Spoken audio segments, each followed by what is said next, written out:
Hey, wir sind Angela und Lars, Vollzeitreisende, und wir haben die letzten 5 Wochen auf Mauritius verbracht. In diesem Video zeigen wir dir alles, was du über die Insel wissen musst.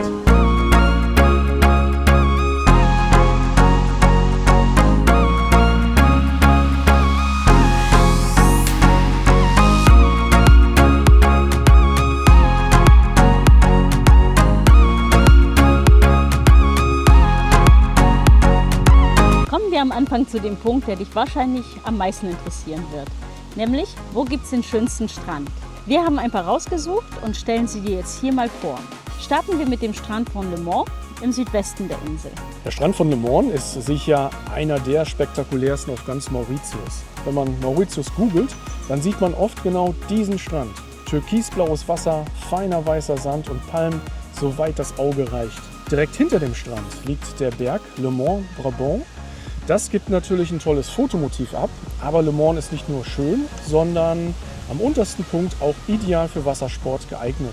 Entlang der Küste findet ihr viele hochwertige Resorts, aber es gibt auch einen gut zugänglichen öffentlichen Strandabschnitt.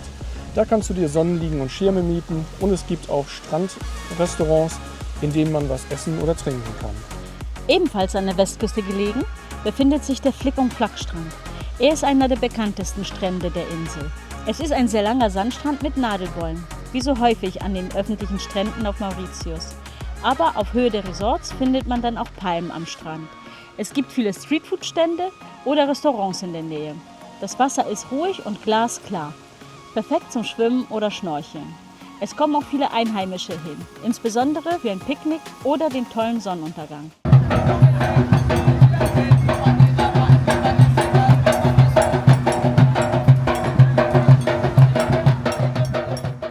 Auf dem Papier sind alle Strände auf Mauritius öffentlich, das garantiert sogar das Gesetz, aber in der Realität sieht das oft anders aus. Ihr dürft theoretisch überall am Strand entlanglaufen oder baden, also auch vor Luxushotels. Auf das Hotelgelände selbst dürft ihr aber nicht, wenn ihr keine Gäste seid. Und das wird hier auch durchgezogen. Selbst wenn man an der Hotel-Strandbar etwas essen oder trinken möchte, bleibt einem das hin und wieder verwehrt und man wird vom Gelände gebeten. Wir haben uns trotzdem nicht abschrecken lassen und konnten ein Mittagessen im 4-Sterne-Resort La Pirogue am Strand von Flic und Flac einnehmen. Aber auch hier wurden wir darauf hingewiesen, dass das normalerweise nicht ginge. Kommen wir zum Norden der Insel und damit zu einem Strandgeheimtipp. Baumboeuf ist ein öffentlicher, ruhiger Strand, ganz in der Nähe von Cap Malheureux. Wir haben ja schon erwähnt, dass öffentliche Strände normalerweise keine Palmen haben. Aber dieser Strand ist ein Strand mit Palmen und schöner Aussicht auf die gegenüberliegende Insel. Perfekt für ein Picknick oder einfach zum Lesen und Entspannen. Uns hat dieser Strand sehr gut gefallen, insbesondere schöner als Grand Bay, einfach weil es ruhiger und natürlicher ist. An der Südküste gibt es auch viele schöne Strände, die zum Entspannen einladen. Zum Beispiel ist da der Strand Belle Ombre mit angegliederten 5-Sterne-Hotels oder dem benachbarten Beach Club.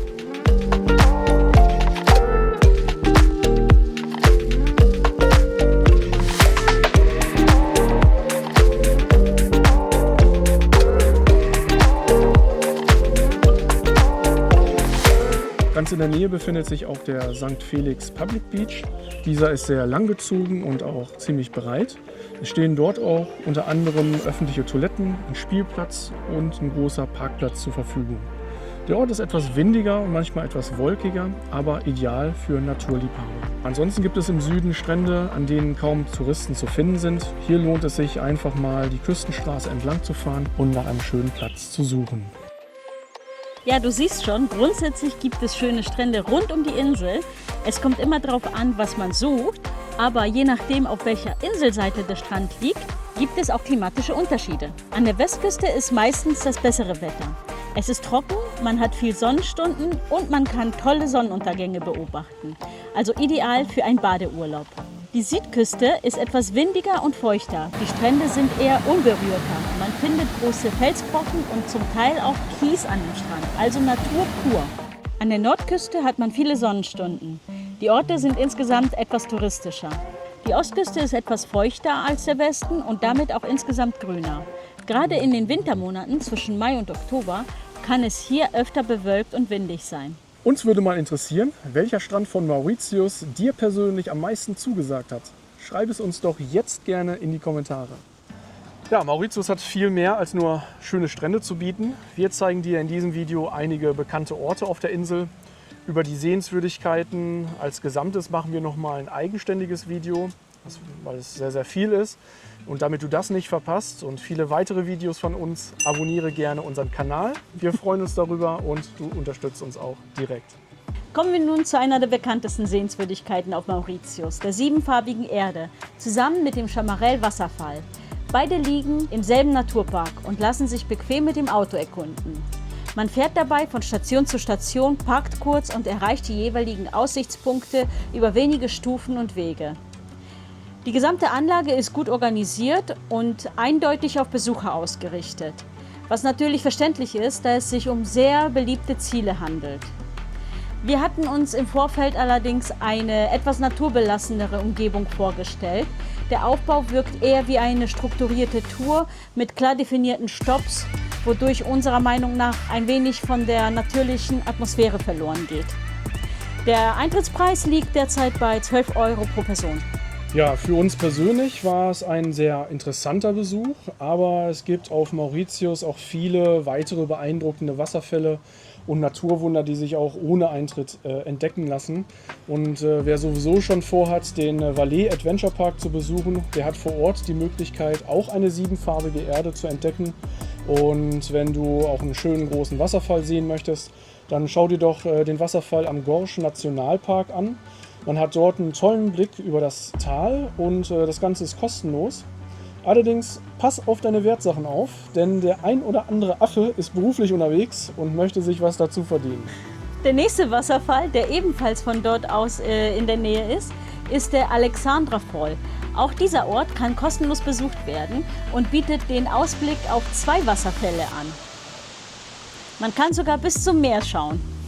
Ja, genau. Und was wir dir ebenfalls empfehlen können, ist die Teeplantage Bois Chéri. Uns hat es dort sehr gut gefallen. Schon die Anfahrt alleine über die hügeligen Straßen ist ein Erlebnis. Zum Teil sind rechts und links saftig grüne Teefelder und kleine Alleen. Wirklich schön. Der Besuch der Plantage an sich ist kostenlos. Am Eingang der Anlage gibt es ein kleines kostenpflichtiges Museum, das einen Einblick in die Geschichte des Teeanbaus gibt auf Mauritius. Da sind dann alte Maschinen zu sehen, Fotos, Werkzeuge. Und wenn man möchte, kann man dann auch noch eine Fabrikführung machen. Und wenn du magst, kannst du auch noch an einer Teeverkostung teilnehmen. Am nördlichsten Punkt von Mauritius, am Cap Malheureux, steht die bekannteste Kirche der Insel, die Notre-Dame Auxiliatrice, die direkt am Strand mit ihrem leuchtenden Dach wirklich sehenswert ist. Die kleine katholische Kirche, die 1938 erbaut wurde, zieht daher nicht nur Gläubige, sondern auch viele Reisende an. Im Inneren ist sie zwar einfach gestaltet, aber außergewöhnlich ist auf jeden Fall das Weihwasserbecken aus einer großen Muschelschale. Im Norden der Insel kann man einen botanischen Garten besuchen. Der Eintritt ist mit ca. 6 € moderat. Schwerbehinderte haben hier sogar freien Zugang. Uns hat in der Anlage leider etwas Abwechslung gefehlt. Wir konnten keine so richtigen Highlights ausmachen. Aber fairerweise müssen wir auch sagen, dass wir vom Botanischen Garten in Singapur wirklich sehr verwöhnt sind. Ja. Unserer Einschätzung nach ist der Botanische Garten auf Mauritius kein Must-See. Aber wenn man schon in der Nähe ist und nicht weiß, was man machen soll, warum nicht? Überzeugt hat uns dann aber Port Louis. Hier trifft Kolonialgeschichte auf modernes Stadtleben. Dort findest du auch ein Museum, das die weltbekannten Briefmarken, nämlich die rote und die blaue Mauritius beherbergt. Wir hatten leider Pech, aber der Hafenbereich an sich ist schön gestaltet und es gibt viele Restaurants und Stände. Regenschirme hängen hier in der Passage an der Decke und man kann auf dem Markt spazieren gehen und das bunte Treiben beobachten. Man wird zwar angesprochen, aber wirklich aufdringlich waren die Händler nicht. Anschließend hatten wir noch das beste Essen auf der Insel. Auch für Veganer ist was dabei, wie zum Beispiel einige Jackfruchtgerichte. Mauritius hat natürlich noch viel mehr zu bieten. Man kann wandern, die Berge erklimmen oder in einer tollen Atmosphäre Golf spielen, wie hier am Le Mans direkt am Meer. Auch Wassersportmöglichkeiten gibt es hier zur Genüge.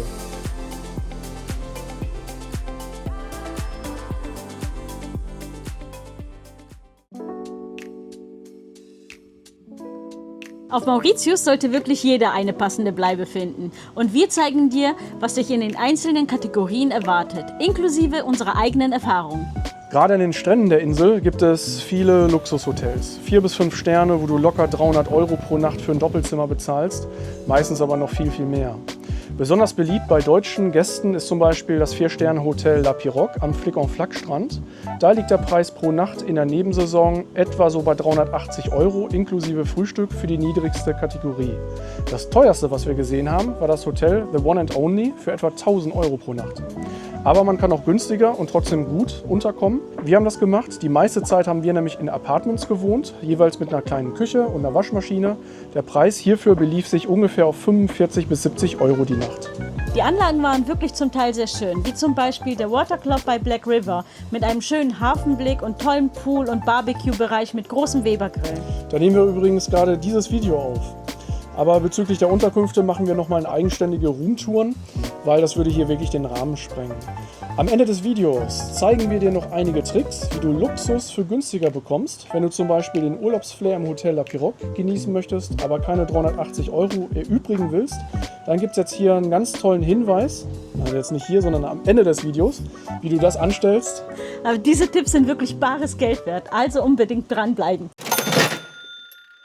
In dem Zusammenhang sprechen wir mal kurz das Thema der Kosten an. Vielleicht hast du schon gemerkt, aber Mauritius ist kein typisches Low-Budget-Ziel. Über die Unterkunftspreise haben wir ja gerade gesprochen. Mittagessen im Strandrestaurant von La Pirogue inklusive Nachspeise, einer Flasche Wasser und einem Espresso hat uns ca. 70 € insgesamt gekostet. In touristischen Restaurants oder Hotelrestaurants zahlst du für ein Abendessen pro Person locker ab 15 €, je nach Lage und Standard. Hummer gibt es für 15 € natürlich nicht. Wir haben für vegane Pizza im Hafen von Black River zwischen 10 und 16 € bezahlt. Ein veganes Curry mit Reis hat uns in einer gewöhnlichen Restaurant an der südlichen Küstenstraße 12 € pro Gericht gekostet. Eine Flasche Wasser oder Saft liegt so circa bei 2 €. Die meiste Zeit haben wir uns selber verpflegt. Kommen wir damit zu den Supermarktpreisen. Was viele vielleicht nicht wissen, Gemüse und einige importierte Lebensmittel sind hier richtig teuer, gerade im Vergleich zu Deutschland. Zum Beispiel 1 Kilo Tomaten kostet hier zwischen 6 und 10 € und 1 Liter Hafermilch zwischen 3 und 5. Ein Duschgel von Axt kostet zum Beispiel 4 €. Aber es sind viele gängige Marken in den Supermärkten zu finden. Mietwagen startet ab 22 € pro Tag. Lohnt sich auf jeden Fall, wenn du die Insel auf eigene Faust erkunden willst. Ab ca. 100 € pro Tag kannst du dir auch einen privaten Fahrer buchen, der dir dann einige schöne Orte der Insel zeigt. Viele Strände und Naturhighlights kosten nichts. Bootsausflüge und Schnorcheltouren oder Kitesurfen kosten je nach Dauer zwischen 30 und 100 € pro Person. Mobiles Internet kann man durch eine lokale SIM-Karte direkt am Flughafen erwerben. Wir haben uns hier für den Anbieter M-Tel entschieden. Das Tourist Pack ist für 30 Tage gültig und kostet ca. 14 € für 200 GB und 3,70 € lokales Gesprächsguthaben. Wenn dir das mit der SIM-Karte vor Ort zu stressig ist, dann empfehlen wir dir eine eSIM von Aerolo. Die kannst du nämlich bequem von zu Hause aus schon bestellen und installieren. Und sobald du auf Mauritius ankommst, hast du direkt schon Internet und brauchst dich da um nichts mehr kümmern. Für Urlaube von 2 bis 3 Wochen ist das meistens die bessere Wahl. Einen Link setzen wir in die Beschreibung rein. Wenn du darüber bestellst, verdienen wir eine kleine Provision, aber ohne, dass es für dich mehr Kosten bedeutet. Wo wir schon bei Kommunikation sind, kommen wir mal zum Thema Sprache. Mauritius hat in seiner Geschichte viele Einflüsse erlebt. Zuerst kamen die Portugiesen, dann die Niederländer, dann die Franzosen und die Briten. Die Bewohner sprechen im Alltag eine kreolische Sprache, die auf dem Französischen basiert. Deshalb kommt man hier mit Französisch sehr weit. Ansonsten sprechen die meisten Einheimischen auch ein gutes Englisch, insbesondere in touristischen Gebieten. Wir sind hier mit Englisch und ein paar Worten Französisch immer gut zurechtgekommen. Ja. Zum Thema Fortbewegung. Es gibt öffentliche Busse, Express und Standard. Der Ticketpreis ist sehr günstig und viele Einheimische nehmen den Bus. Aber die Fahrten sind natürlich nicht so komfortabel und es dauert etwas, bis man ankommt. Man kann für Ausflüge auch einen privaten Fahrer engagieren, mit dem man die Highlights der Insel erkunden kann. Das ist insbesondere dann gut, wenn man an einer Rumverkostung teilnehmen möchte, zum Beispiel. Taxis für Kurzstrecken gibt es auch genug. Man wird oft an touristischen Plätzen von Taxifahrern angesprochen. Den Preis bitte immer vorher genau absprechen. Das ist sehr wichtig. Wir haben für 22 € pro Tag einen Mietwagen geliehen und sind damit wirklich sehr zufrieden. Man muss wissen, dass auf Mauritius Linksverkehr herrscht und viele Straßen sind schmal oder kurvig. Auch Schlaglöcher sind hier weit verbreitet, aber keine Angst, Autofahren geht wirklich problemlos, wenn du ein bisschen aufmerksam bist vor allem. Gerade nachts oder bei Regen sollte man etwas vorsichtiger fahren, denn da werden die Verkehrsregeln etwas kreativer ausgelegt. Nächstes Thema, Sicherheit auf Mauritius. Ist es hier gefährlich? Kurz und knapp, Mauritius gilt als eines der sichersten Reiseziele in Afrika und wir haben hier innerhalb von 5 Wochen absolut keine Probleme gehabt. Mauritius lebt vom Tourismus und die meisten Orte sind wirklich sehr entspannt. Aber es gibt natürlich überall auf der Welt die sprichwörtlich schwarzen Schafe, sodass man auch nicht auf Mauritius völlig naiv herumlaufen sollte. Es gelten hier die normalen Sicherheitsvorkehrungen und Ratschläge wie sonst auch. Wertsachen nicht offen liegen lassen und so weiter und so fort. Diesbezüglich kann man sich auch über die aktuelle Sicherheitslage immer auf der Website des Auswärtigen Amtes informieren. Bezüglich Geld. Bezahlt wird in der Währung Mur, also die Mauritius-Rupie. Der Umrechnungskurs ist ca. 50 Rupien, sind ungefähr 1 Euro. Wir zahlen immer gerne mit Bargeld, dadurch müssen wir die Kreditkarte nur wenig benutzen. Das hat den Vorteil, dass auch weniger Daten abgegriffen werden können. Geräte können immer mal manipuliert sein und je mehr man mit der Karte bezahlt, desto höher ist das Risiko, dass die Kreditkartendaten mal an Dritte gelangen. Deswegen holen wir gerne Bargeld am Automaten und zwar möglichst da, wo auch Einheimische ihr Geld holen und auch gerne nur an möglichst einem Automaten. Zum Thema Betrug. Wenn du etwas bezahlen musst, was keinen ausgezeichneten Preis hat, verhandle vorher immer genau den Preis. Lass dir den Preis klar kommunizieren, damit es nachher zu keiner bösen Überraschung kommt. Es gibt Berichte, dass der ein oder andere für ein Abendessen schon mal einige 100 Euro zahlen sollte, weil keine Preise in der Karte standen und es auch vorher nicht geklärt wurde. Also Preise vorher immer genau ausmachen. Gesundheitlich noch ein paar Hinweise. Mückenschutz ist wichtig, vor allem wegen Dengue, Fieber und Chikungunya. Leitungswasser sollte nicht getrunken werden. Viele Privathaushalte und Hotels haben zwar meistens Wasserfilter, aber wir nehmen sicherheitshalber immer abgefülltes Wasser zum Zähneputzen und Ähnliches. Safety first. Genau.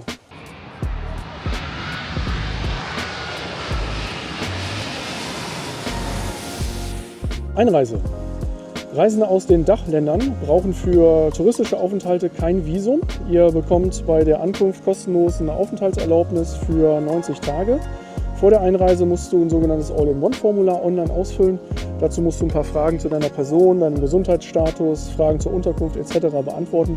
Den Link und weitere Informationen dafür findest du auf unserer Webseite onlinetravelreports.com. Und wenn du dieses Formular ausgefüllt hast, dann brauchst du noch deinen Reisepass.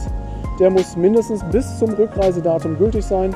Manchmal kann auch noch Folgendes abgefragt werden, nämlich ein Rückflug- oder ein Weiterflugticket, kann auch ein Onward-Ticket sein und Nachweis über eine Unterkunft, zum Beispiel die Hotelbuchung oder die Einladung von Freunden.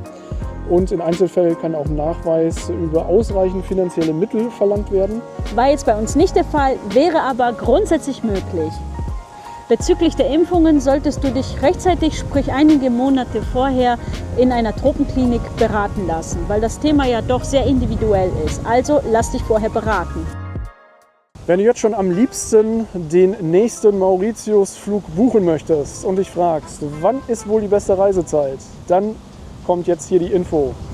Also Mauritius liegt im Indischen Ozean, südöstlich von Afrika und hat eigentlich das ganze Jahr über ein tropisches, warmes Wetter. Aber es gibt ein paar Unterschiede, die du wissen solltest. Von November bis April ist hier Sommer. Das heißt, es wird richtig heiß und feucht. Mit Temperaturen um die 30 Grad. Perfekt, wenn du es gerne tropisch magst und viel Sonne tanken möchtest. Aber Achtung, von Januar bis März kann es auch mal zu Zyklonen kommen. Das heißt zwar nicht, dass es ständig stürmt, aber mit ein paar Tagen Regen und Wind musst du schon rechnen. Ja, von Mai bis Oktober ist der sogenannte Winter, wobei Winter hier relativ ist. Die Temperaturen liegen immer noch bei angenehmen 24 bis 26 Grad. Es ist trockener, weniger schwül und ideal, wenn du Aktivitäten wie Wandern oder Kitesurfen planst. Gerade Juli und August sind super beliebt bei Wassersportlern, weil da der Wind einfach perfekt ist. Wir sind hier auch im Juni und Juli und es ist wirklich angenehm. Man kann auch Sonnenbaden, wenn man möchte. Nur die Pools sind recht kühl, aber wir reisen sowieso immer gerne in der Nebensaison der verschiedenen Ländern, weil dann ist es nicht so voll und wir können so flexibel auch unsere Reise gestalten. In der Hauptsaison ist halt auch alles ziemlich schnell ausgebucht und ihr seht es jetzt, also klar, abends kann auch schon mal es windig werden und tagsüber hat man aber meistens sehr gutes Wetter. Hin und wieder kann es natürlich auch immer mal regnen, das passiert ja auch überall mal. Wer träumt nicht davon, mal in einem Luxushotel am Infinity Pool zu liegen, unter einer Palme einen Cocktail zu schlürfen oder einfach den Flair eines Luxusresorts zu genießen? Doch oft schreckt der hohe Preis für eine Übernachtung ab, besonders auf Mauritius. Die gute Nachricht ist, dass viele Resorts Tagespässe anbieten, mit denen du den Luxus ganz ohne Übernachtung genießen kannst. Genau, ein Tagespass ermöglicht dir den Zugang zu den Einrichtungen eines Hotels, ohne dort Gast zu sein. Je nach Angebot kannst du zum Beispiel Folgendes nutzen: den Pool, Strandbereich, die Liegen, Sonnenschirme, Umkleidekabinen, Duschen, Restaurants, Bars, Spa und oft sogar den Fitnessbereich. Dieser Tagespass kostet natürlich Geld. Wie viel, hängt von den jeweiligen Hotels ab. Wir haben den Tagespass-Trick schon mehrfach genutzt, unter anderem auch hier auf Mauritius. So konnten wir einen traumhaften Tag am Beachfront Resort genießen, inklusive Infinity Pool und veganem Lunch direkt am Meer. Und das ohne eine teure Übernachtung zu buchen. Ja, so kostete uns zum Beispiel ein Tag im Paradis Beachcomb 5-Sterne-Resort am Le Mans Strand insgesamt 60 € Tagespassgebühr. Wenn wir dann die Kosten für unseren Mietwagen und die Unterkunft berechnen, dann hat uns der Tag mit Übernachtung und Frühstück in Summe 135 € gekostet. Nur mal als Vergleich, für eine Übernachtung in dem Hotel hätten wir mindestens 340 € bezahlt und hätten dann keinen Mietwagen dabei. Also wir haben also nur ein Drittel des Preises bezahlt und hatten trotzdem einen wunderschönen Tag in diesem tollen Hotel. Auch das schon bereits erwähnte 4-Sterne-Hotel La Pluroc bietet so einen Tagespass an. Dies ist ein All-Inclusive-Angebot inklusive Mittagsbuffet. Hierfür werden dann 99 € pro Person fällig. Das All-Inclusive-Paket gilt von 10 bis 17 Uhr. Den Link zu diesem Angebot findest du auf unserer Homepage onlinetravelreports.com. Genau, und damit sind wir schon am Ende des Videos angelangt. Herzlichen Dank, dass du bis zum Ende geschaut hast. Eine Bitte noch: Wenn dir das Video gefallen hat, klick doch bitte auf den Daumen nach oben. Damit hilfst du uns und unserem Kanal, dass wir den weiterführen können und wir dir in Zukunft auch weitere spannende Reiseziele präsentieren können und auch bei deiner Urlaubsplanung dir weiterhelfen können. Bis dahin, vielen Dank, mach's gut. Ciao. Ciao.